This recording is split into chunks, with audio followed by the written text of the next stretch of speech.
이번 주말 프리미어리그 경기들을 보면 왜 이 리그가 세계 최고의 리그라고 하는지, 또 왜 A매치 휴식기가 부담스럽다고 하는지 그 이유를 정확하게 알 수 있습니다. 엄청나게 흥미진진한 경기가 계속되다 보니 순위표도 매주 치열하게 바뀌거든요.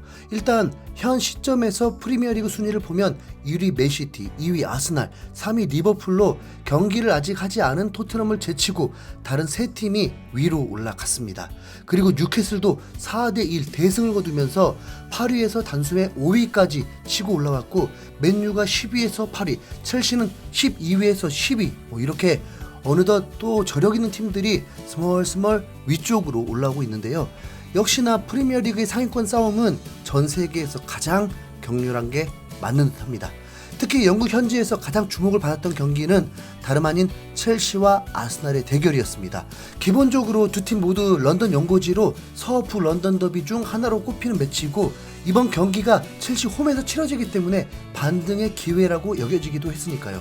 정말 묘한 건 포체티노 감독은 홈에서 아스날과 붙었을 때 패배한 적이 없고, 아르테타 감독은 첼시 원정에서 패배해본 적이 없는 기록으로 어떤 결과가 나올지 매우 흥미로운 상황이었습니다. 거기다 아스날의 경우에 8라운드까지 승점이 20점, 토트넘과 동률로 무패를 달리고 있었는데, 첼시에게 발목을 잡히면 토트넘에게 단독 1위 자리를 내줄 수도 있었습니다. 많은 주목을 받을 수밖에 없는 경기, 날씨부터 우중충하고 비가 쏟아지는 게 뭔가 심상치 않은 분위기를 풍겼습니다.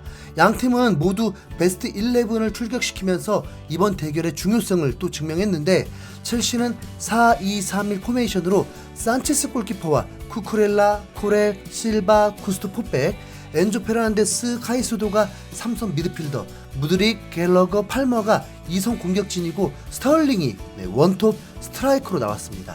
엔조 1억 2천만 유로, 카이세도 1억 1,600만 유로, 무드릭 1억 유로로 이 3명의 몸값만 해도 3억 3,600만 유로, 한화 4,800억이니까 이제 좀 진짜 뭔가 좀 보여줄 때가 됐죠. 아스날도 부상이었던 사카와 마르티넬리가 모두 선발 멤버에 포함되면서 첼시가 결코 만만치 않다는 걸 인정했습니다. 라야 골키퍼가 골문을 지키고, 진첸코, 마갈량이스, 살리바, 화이트, 포백, 라이스, 조르지뉴, 웨데고르의 중원진에 마르티넬리, 제주스, 사카가 출전했습니다. 이 두 팀이 진짜 전심전력이라는 걸 라인업만 봐도 제대로 느낄 수 있었는데요. 초반 분위기는 첼시가 주도했습니다. 전반 15분까지 분위기를 주도하면서 아스날을 거세게 몰아붙이다가 결국에는 살리바의 핸드볼을 유도하면서 첼시가 먼저 페널티킥까지 얻게 되었습니다. 스털링 크로스에 이은 무드릭의 헤더슛이 살리바의 팔에 정통으로 맞은 겁니다. VAR 결과 바로 페널티가 선언됐고, 키커로 나선 팔머는 라야 골키퍼를 완전히 반대 방향으로 속이고 왼쪽 골대 구석으로 낮게 깔리는 슈팅으로 선제골을 넣었습니다. 0대1로 밀리게 된 아스날은 이후에 30분까지 거세게 반격하는 모습이었지만 추가 득점 없이 전반전이 끝났습니다. 이 정도면 스코어로만이 아니라 경기력으로도 포체티노가 아르테타를 이긴 거라고 봐야 하고, 토트넘에게도 매우 큰 교훈 있는 경기였습니다. 우선 어떤 강팀이라 해도 압박에서 우위를 보이면 충분히 상대를 위험에 빠뜨릴 수 있다? 그리고 시작된 후반전, 후반 시작 3분 만에 1억 유로의 공격수 무드릭이 추가골로 완전히 첼시가 승기를 잡았습니다. 전반전 페널티킥을 유도한 것도 모자라서 후반에는 다시 한번 살리바를 앞에 두고 크로스인지 슈팅인지 헷갈리는 킥을 했는데 골키퍼를 넘기면서 골문 안으로 들어간 겁니다. 반대쪽에서 섀도우하던 스털링이 있었는데 스털링이 도착하기 전에 골대 안으로 흔히 말하는 슈터링이 그대로 들어갔습니다. 첼시 홈인 스탠포드 브리지에서 2대0, 날씨는 비도 오고 갈수록 체력이 떨어지니까 첼시가 수비만 잘하면 승리하는 상황. 그런데 아스날이 큰 돈을 주고 영입한 라이스가 여기서 대형 사고를 쳐버렸습니다. 후반 77분 첼시 골키퍼 산체스의 킥 실수를 라이스가 놓치지 않고 달려들어서 시원한 34m 중거리포 원더골을 꽂아버렸습니다. 참고로 산체스는 지난 9월 월간 시상식에서 이달의 선방상을 수상했던 골키퍼입니다. 그냥 롱패스로 길게 걷어내면 되는 상황에 짧은 패스를 하다가 실수를 해버려서 라이스의 추격골을 허용하게 됐는데요. 첼시의 경기력이 너무 좋았는데 구멍은 전혀 상상치 못한 곳에 있었네요. 이때부터 분위기가 요상해져 버렸습니다. 아스날보다 첼시의 집중력이 먼저 무너지면서 결국 후반 84분 동점골까지 터졌죠. 부상에서 돌아온 사카의 멋진 크로스가 골대 앞에 있던 트로사르에게 정확히 연결되어서 그대로 발만 갖다 대면서 득점이 됐습니다. 토트넘과 여전히 무패를 이어가는 순간이었습니다. 첼시 입장에서는 거의 다 이긴 경기를 막판 집중력 부족으로 놓쳐버렸고요.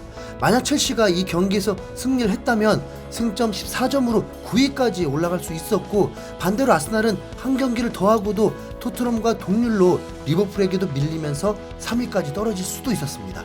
손흥민을 응원하는 입장에서 첼시가 이번에 아스날을 한번 이겨주기를 바라면서 은근한 대놓고 응원의 마음을 보내고 있었는데 결과는 무승부가 되었습니다.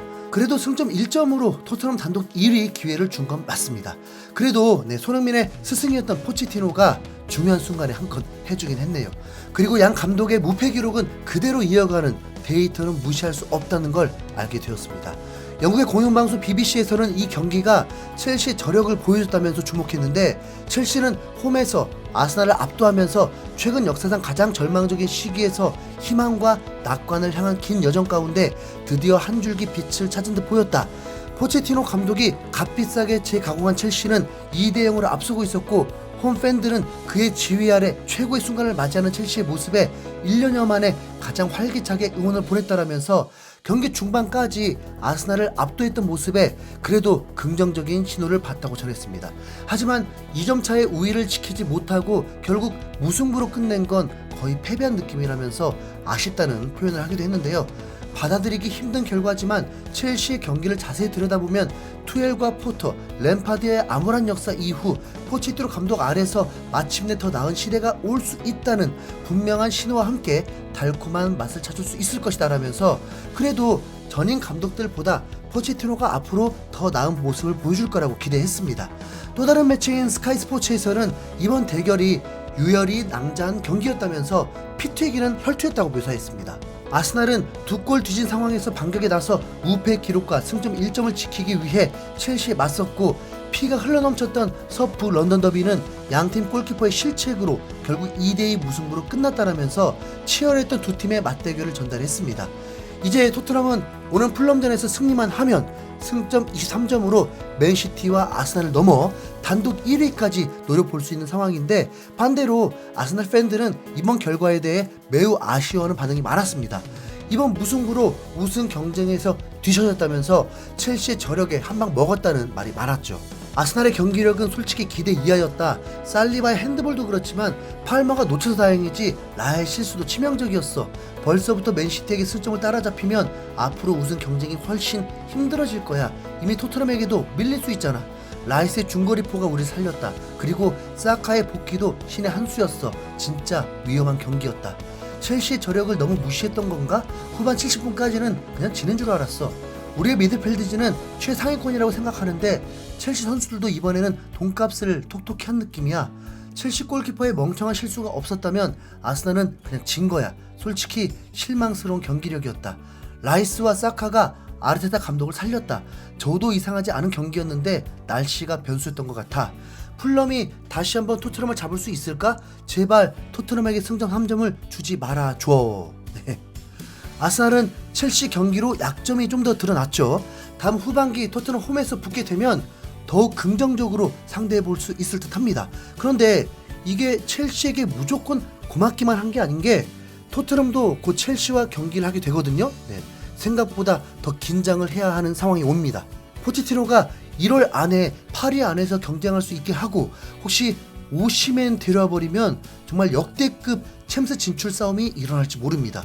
토트넘은 오는 화요일 새벽 4시에 홈에서 풀럼을 상대하게 되는데, 카라바오컵 때 승부 차이까지 가면서 패배했던 적이 있죠. 당시 카라바오컵 2라운드 탈락은 18년 만으로 굉장한 굴욕을 선사했던 기억이 있는데, 손흥민이 이번에는 헤드트릭을 터뜨리면서 득점 1위 홀란도 9골 동률로 따라잡고 풀럼에게도 제대로 복수하길 바랍니다. 그러면 리그 단독 1위까지 3마리 토끼를 풀럼전 한 방에 잡을 수 있습니다.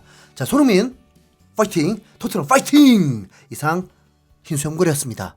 감사합니다. 포체티노도 파이팅!